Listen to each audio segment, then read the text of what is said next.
Good day everyone. My name is Abdulreza Lesani. I obtained PhD in Mathematics Education from University Putra, Malaysia. I have 30 years experience in mathematics teaching in secondary schools and university. The topic of my study is comparison of learning theories in mathematics teaching methods. This is outline of this study. Introduction, literature review, problem statement, aim of study, method of research, findings, discussion, conclusion, and references. Theory is essential to any meaningful development effort. Different societies have different theories to the teaching and learning of mathematics as illustrated in their curriculum.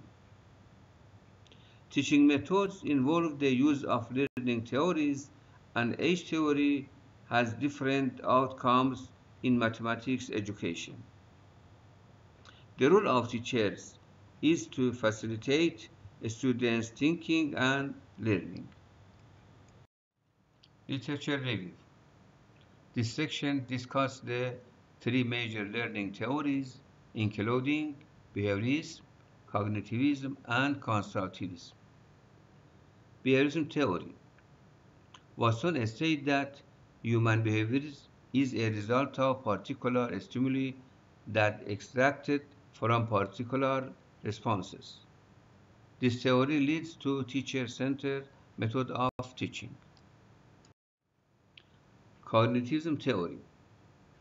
Cognitive development was a progressive reorganization of mental process as a result of environmental experience.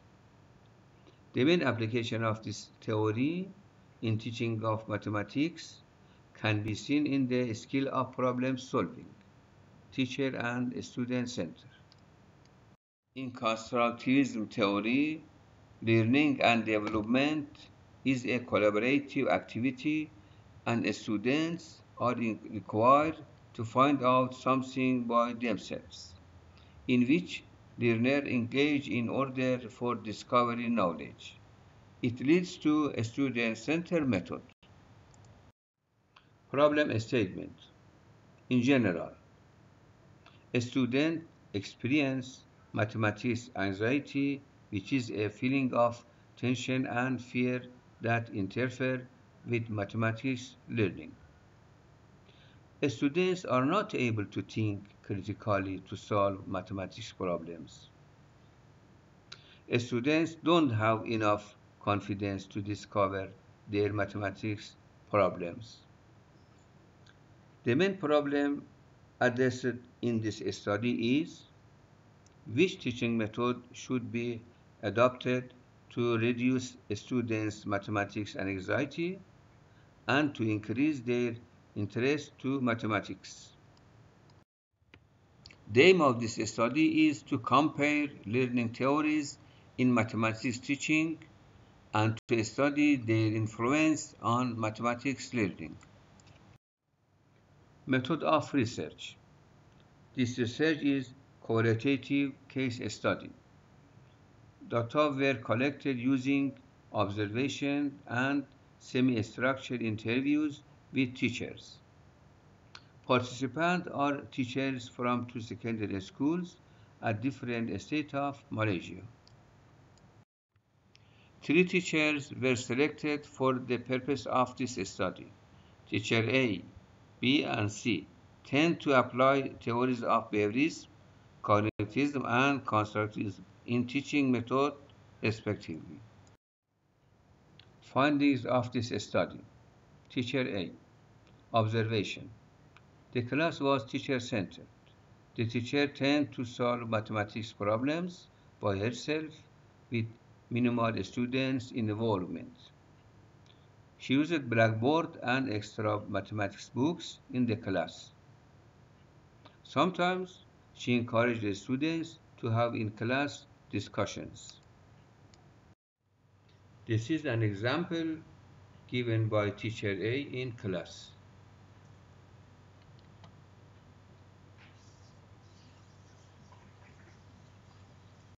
These are highlights of interview with teacher A.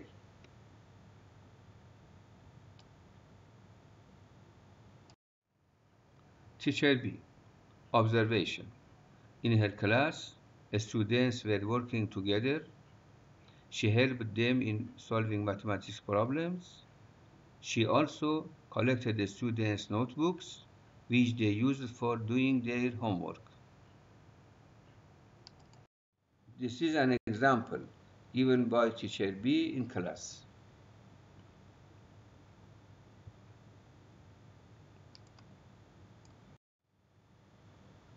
These are highlights of interview with teacher B.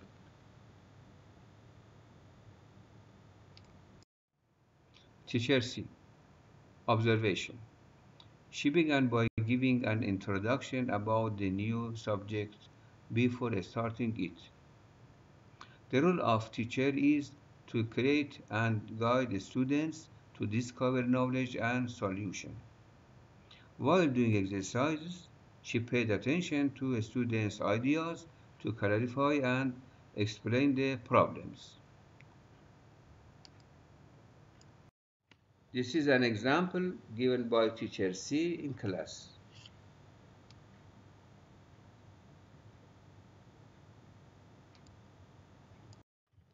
These are highlights of interview with teacher C.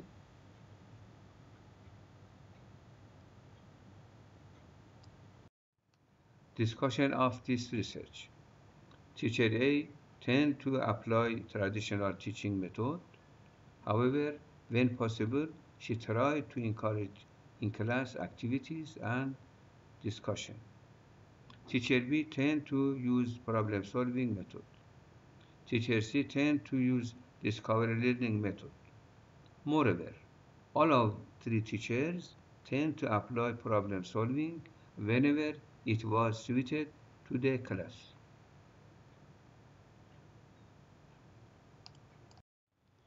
Based on observations, students in classes using traditional method have difficulties to understand subject of mathematics. Students have an anxiety when it comes to exams, class activities, and discussions. In classes using other methods, students are involved in class activities, group discussions, and they have less or no anxiety to take exam. Problem solving is perceived as the most applicable teaching method in mathematics class due to limited teaching time and large number of students. Nevertheless, if a class capacity allows, combination of problem solving and discovery learning methods bring desirable outcomes. In conclusion, in classes using problem solving method, students have less anxiety for learning mathematics and taking exams. There should be more emphasis on teaching methods which include less lecture, more student-centered, and more discussion. Students who learn mathematics by problem solving and discovery learning methods are more active in comparison with students on the traditional method. Problem solving and discovery learning skills not only contribute to better mathematics learning, but also enhance students' creativity and cope with life challenges. References. Thank you for your attention.